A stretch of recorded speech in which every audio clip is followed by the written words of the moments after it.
بسم اللہ والصلاۃ والسلام علی رسول اللہ۔ ایک سوال ہمارے پاس ہے کہ مفتی صاحب آپ یہ جو کہہ رہے ہیں کہ مولویوں کو ان کا حق نہیں دیا جا رہا، تنخواہیں بہت کم دی جا رہی ہیں، تو آپ کسی ایک ادارے کی بات کر رہے ہیں، اہل سنت کے کسی ادارے کی، یا پھر کسی تحریک کی بات کر رہے ہیں؟ دیکھیں، نہ میں کسی تحریک کی بات کر رہا ہوں، نہ کسی ادارے کی، میں اوور آل پورے پاکستان کی بات کر رہا ہوں۔ آپ دیکھیں پورے پاکستان کے حالات آپ لوگ دیکھیں، پاکستان کے اندر جتنی بھی مساجد ہیں، امام مساجد ہوتے ہیں، پھر آپ گاؤں دیہاتوں کی مساجد کے حالات دیکھیں، خود سروے کر لیں، پھر اس طرح آپ اداروں میں چلے جائیں۔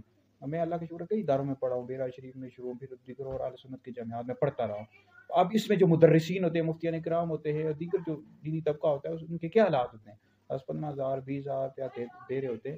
تو میں کسی ایک ادارے کی بات نہیں کر رہا، میں تمام اداروں کی اور اہل سنت کے جتنے بھی ادارے ہیں ان کی، کہ وہاں تنخواہ کم ہے، مولویوں کو زیادہ سے زیادہ تنخواہیں دی جائیں تاکہ وہ اچھے طریقے سے خدمت کریں۔ اب باقی دعوت اسلامی والے دل بہت چھوٹا کر جاتے ہیں، ان کے اداروں کی ہم بات نہیں کر رہے۔ میں نے تو تعریف کیا بھائی دعوت اسلامی والے جو ہیں یہ اچھی خدمت کر رہے ہیں، اچھی تنخواہیں دے رہے ہیں، لیکن ابھی فی الحال اتنی بھی اچھی نہیں ہے، گزارا چل رہا ہے۔ اب باقی جو جامعات چلانے والے ہوتے ہیں، چاہے دعوت اسلامی کے نگران ہو یا جامعات چلانے والے اہل سنت کے، اب وہ گاڑیوں میں گھوم رہے ہیں، لیکن جو مولوی طبقہ ہوتا ہے بیچارہ وہ گاڑیوں میں دھکے کھا رہا ہے، عام لوکل گاڑیوں میں دھکے کھا رہے ہوتے ہیں۔ تو یہ فرق تو ہے نا بھائی، 20-25 ہزار سے گزارا نہیں چلتا، پتہ تب لگتا ہے جب 50 ہزار 60 ہزار مولوی کی تنخواہ اسٹارٹنگ میں، تو اس میں فائدہ ہوتا ہے۔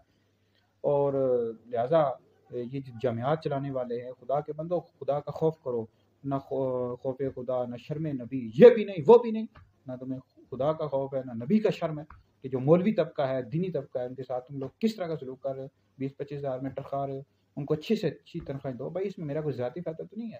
باقی میں مولویوں سے بھی کہنا چاہتا ہوں، خدا کے بندو اگر تم لوگ کے گھر کے گزارے نہیں چلتے تو لازمی ہے تم لوگوں نے تدریسیں کرانی ہے، فتوے لکھنے ہیں، تم لوگ اپنے محنت مزدوری کرو۔ محنت مزدوری کے حوالے سے ہمارے نبی نے کیا فرمایا؟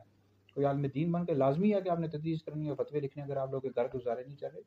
تو لہٰذا یہ ہے کہ میں یہ مولویوں کے حق میں بات کر رہا ہوں بھائی، اس میں علماء کا فائدہ ہے۔ تو لہٰذا میں کسی بھی تحریک کے ادارے کے خلاف نہیں کر رہا، میں اوور آل پاکستان کی بات کروں کہ یہاں پر پاکستان میں بہت زیادہ مولوی جو طبقہ ہوتا ہے اس کو نیچے دبایا جاتا ہے، اداروں میں بھی اور بعض جگہوں پر، تاکہ یہ اوپر نہ آ سکیں۔ اب جو جامعات چلانے والے ہیں، طریقوں والے لوگ بھی ہیں، وہ خود تو گاڑیوں میں گھوم رہے ہوتے ہیں۔ جو مولوی طبقہ ہوتا ہے بیچارہ، مدرس، مفتی، خطیب، اس کو 30-35 ہزار یا 20-25 ہزار روپیہ دے رہے ہوتے ہیں، تاکہ یہ لگا رہے اپنے آپ کو، بس کیا کرے، مجھے یار بڑی تنخواہ مل رہی ہے، میں تو بڑا کام کر رہا ہوں۔ کام کچھ بھی نہیں ہو رہا ہوتا بھائی۔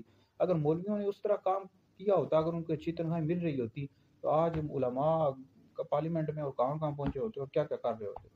تو لہٰذا خالی شروعات لکھنے سے یا فتوے لکھنے سے یا تدریس کرنے سے یہ کوئی کام نہیں ہے بھائی۔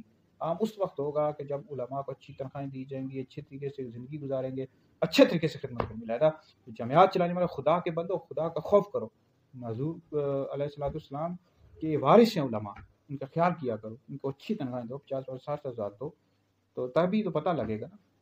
تو لہٰذا میری یہ ویڈیو کسی بھی تحریک، کسی ادارے کے خلاف نہیں ہے، بلکہ جتنے پاکستان کے لوگ ہیں ان کو چاہیے کہ علماء کی خدمت کریں۔